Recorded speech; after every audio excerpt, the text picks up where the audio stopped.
হাসিদের শারদ প্রাতে বেজে উঠেছে আলোকমঞ্জিত ধরণীর বহিরাকাশে অন্তরিত মেঘমালা প্রকৃতির অন্তরাকাশে জাগরিত জ্যোতির্ময়ী জগন্মাতার আগমন বার্তা আনন্দময়ী মহামায়ার পদধ্বনি অসীম ছন্দে বেজে উঠে রূপলোক ও রসলোকে আনে নবভাব মাধুরীর সঞ্জীবন।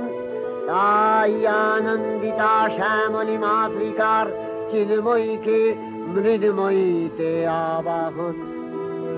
আজ চিৎশক্তি রূপিণী বিশ্বজননীর শারদশ্রী বিমণ্ডিতা প্রতিমা মন্দিরে মন্দিরে ধ্যান বোধিতা। शशिशेखरा मरकत प्रेक्षा